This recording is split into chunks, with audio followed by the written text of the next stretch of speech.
Hi everyone, this is Karen Abelian. Welcome back sa ating YouTube channel. So for today's video, it is a very good morning kasi nagising ako ng super aga. So usually, gumigising talaga ako ng mga around 10 a.m. na ng umaga. Pero ngayon is nagising ako ng 5 a.m.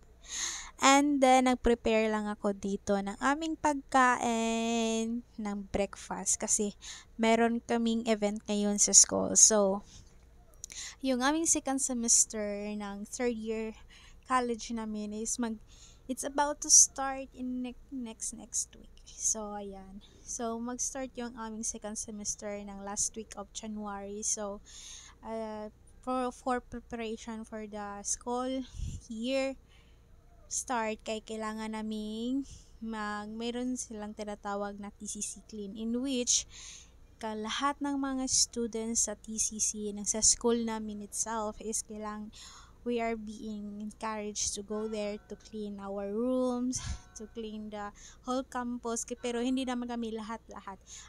Meron kami mga assigned tasks na kailangan namin i-accomplish each day.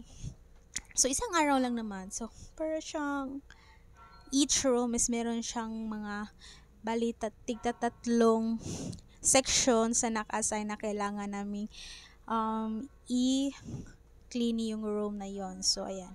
So, pero before that, kailangan muna natin ng pangpalakas. So, ayan. Nag-breakfast muna kami before kami pupunta ng school. And, I am so happy kasi first time of the month. Parang first time ako nakakita ng sunrise ng month na to. Ang ganda ng sunrise, super ganda. And this time na pala guys is papunta na kami sa school. So, yung aming call time is 7 a.m. So, hindi kami pwedeng lalagpas ng 7 a.m. kasi kukuha nila yung mga authorized staff.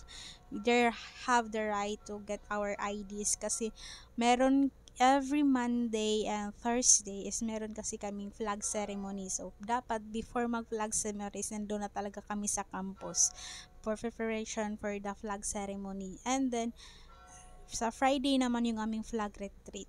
So, ayun.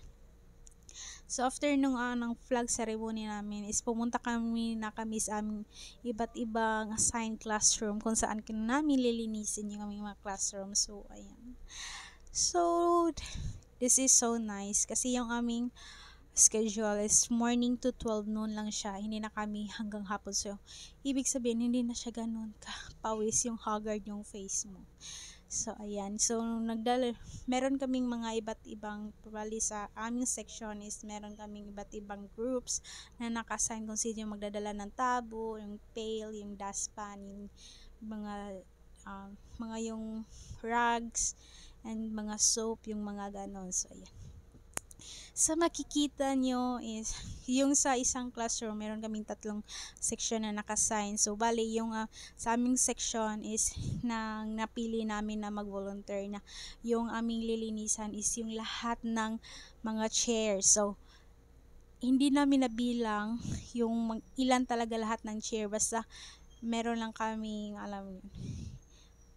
timan-an lang, ganon, na yun yung mga chairs namin. So, ayan.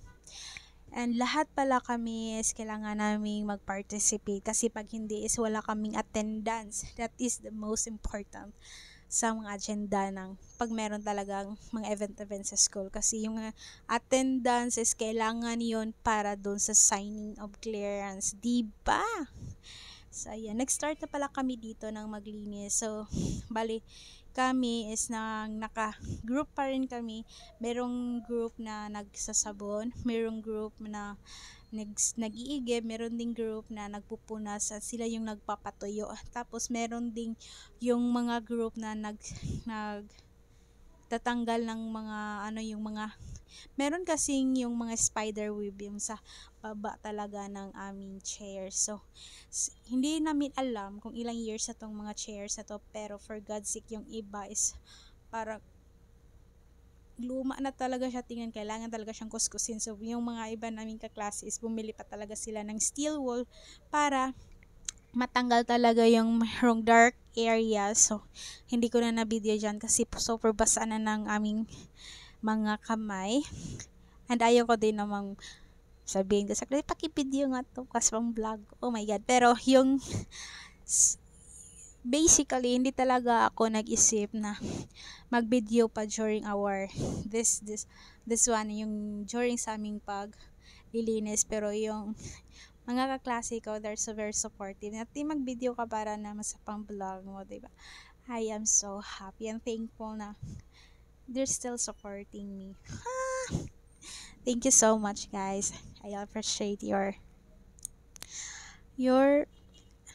yung effort mo na din yun, yung pagsasabi mo ganun. Alam niyo, nahihiya pa ako pero sila, todo support sila sa akin. Ayun, so thank you so much, guys. Tamang pagkatapos nun is, yun na, pinapatuyo na namin lahat. Tapos na din yung sa taas na, tapos na silang maglinis sa mga dingding, sa padders, tapos yung sa floor, tapos na lahat-lahat. So, it's time na para, hi Ate Lucia, you're super pretty.